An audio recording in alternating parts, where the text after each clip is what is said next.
And no one could enter the temple until the 7 plagues of the 7 angels were completed. Well, what are you saying? What are you proposing? That we all prepare to meet our Maker. For God's sakes. Look, you'll have to stop now. You're scaring the children. They should be scared. Oh, yes, they should. Their beautiful, pure little minds have been corrupted with lies. All this talk of a modern God, or no God. There is one God, the God of the Israelites.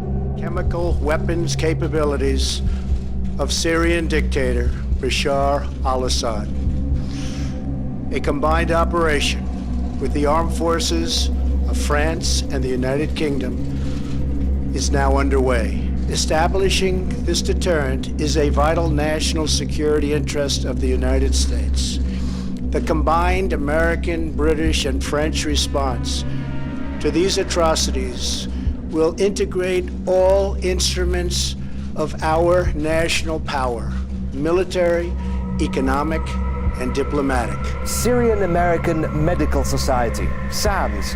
Together with the white helmets, they were cited by the Washington Post, the New York Times, CNN, virtually every Western media outlet reporting on this chemical attack. On Saturday, April 7th, amidst continuous bombardment of residential neighborhoods in the city of Douma, more than 500 cases, the majority of whom are women and children, were brought to local medical centers with symptoms indicative of exposure to a chemical agent. SAMS itself is funded by U.S. aid. SAMS itself is funded by U.S. aid. SAMS itself is funded by U.S. aid.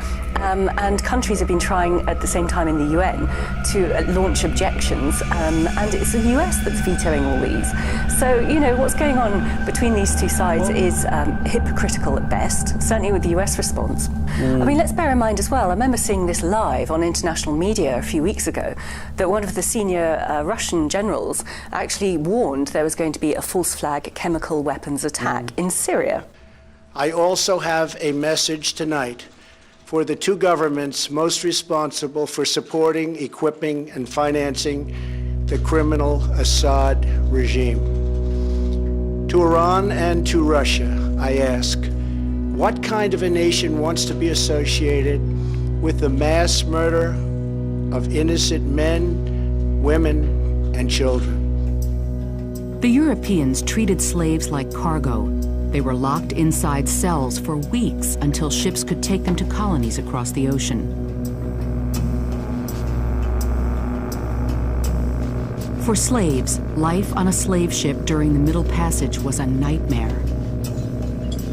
Even crew members were shocked by the conditions in the slave holds. When I had to enter the slave deck, I was forced to crawl over the slaves.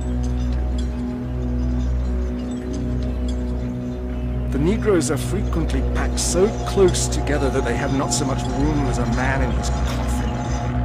I also have a message tonight for the two governments most responsible for supporting, equipping, and financing the criminal Assad regime. To Iran and to Russia, I ask, what kind of a nation wants to be associated with the mass murder of innocent men, women, and children? The nations of the world can be judged. The nations of the world can be judged.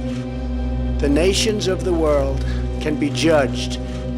We have asked our partners to take greater responsibility for securing their home region, including contributing large amounts of money for the resources, equipment, and all of the anti-ISIS effort. Increased engagement from our friends, including Saudi Arabia, the United Arab Emirates, Qatar, Egypt, and others, can ensure that Iran does not profit from the eradication of ISIS. America does not seek an indefinite presence in Syria. under no circumstances. Well, there has been a rush in the West to stampede towards trying to escalate the violence in Syria. But one would hope that once the OPCW gets its boots on the ground and starts investigating properly, taking witness statements, taking samples, they may come to a more measured conclusion. What I find really alarming, though, is the hypocrisy of what's going on in the UN at the moment, where the UN American representative, Nikki Haley, has been saying today that the Russians are just being obstructive in this whole investigation. They keep vetoing things, they keep stopping things, they refuse to agree to forms of words. And yet at the very same time, over the last couple of weeks, we've had these demonstrations in Gaza where the Israelis have been shooting protesters, and countries have been trying at the same time in the UN to launch objections, and it's the US that's vetoing all these.